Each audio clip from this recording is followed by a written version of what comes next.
అని చెప్పచ్చు. మనకి ఏ 50 ఏళ్ల వయసు వచ్చాక చక్కగా ఒక సాయంత్రం పూజా మందిరంలో కూర్చుని పరమేశ్వరుడు ముందు ఒక్కొక్క పద్యాన్ని చదవడం మొదలు పెట్టారనుకోండి, అర్థం తెలుసుకుని ఆ ఒక్కొక్క పద్యం గుచ్చుకుంటుంది, మనం చేసే తప్పుల్ని ఎత్తి చూపిస్తుంది. కొన్ని పద్యాలు చదువుతూ ఉంటే కళ్ళమట అలా నీళ్లు కారిపోతాయి. ఎందుకు చేశారు ఇవన్నీ దుర్జటి గారు అంటే, స్వామి ఇన్ని తప్పులు చేశాను, నేను సరి చేసుకోలేకపోతున్నాను. ఇన్ని సరి చేసుకోలేకపోయినా ఒక పని చేస్తే భగవంతుడు మెచ్చుతాడు. అదేమిటో తెలుసా? భగవంతుడి ముందు రోజు నిలబడి మనస్ఫూర్తిగా ఏడవడం.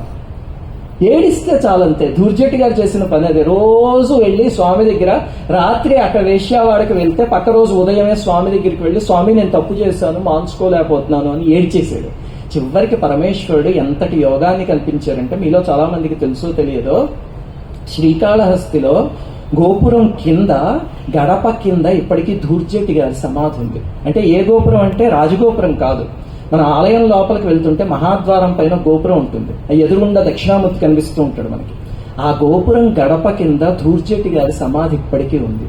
ఎంతటి అదృష్టం అంటే, కాళహస్తీశ్వరుడు పక్కనే ఆయన సమాధి. కాళహస్తీశ్వరుడు బయటికి వెళ్తున్నాడు అనుకోండి, ఉత్సవమూర్తులు బయటికి వెళ్తారు కదా, అమ్మగారు అమ్మవారు అయ్యవారు వెళ్ళినప్పుడు ఆ గడప దాటే వెళ్ళాలి కదా. ఆయన వెళ్తూ, దుర్జటి బాగున్నావేమిటయ్యా, నేనేనో అమ్మ అలా బయటికి వెళ్ళి వస్తాం, కాసేపు గుడి చూసుకుంటూ ఉండని చెప్పి హాయిగా పరమేశ్వరుడు ఆయనని దాటుకుంటూ వెళ్ళడం. మళ్ళీ పరమేశ్వరుడు లోపలికి రావాలంటే ఆయన దగ్గర అటెండెన్స్ వేసుకుని, దుర్జటి మేము వచ్చేసామయ్యా ఇంకా పర్లేదు అని చెప్పి లోపలికి రావడం. అంతటి మహాయోగాన్ని పరమేశ్వరుడు ఆయనకి దేనికి ఇచ్చాడు అంటే, ఆ తప్పు చేసినా సరే ఏడవడం ఎలాగో తెలుసు కాబట్టి ఇచ్చాడు, అంతే. అది దుర్జటి గారి చరిత్ర చెప్పేది.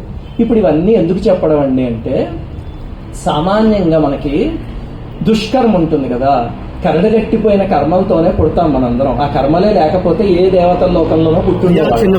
ఆ కర్మని ఎలా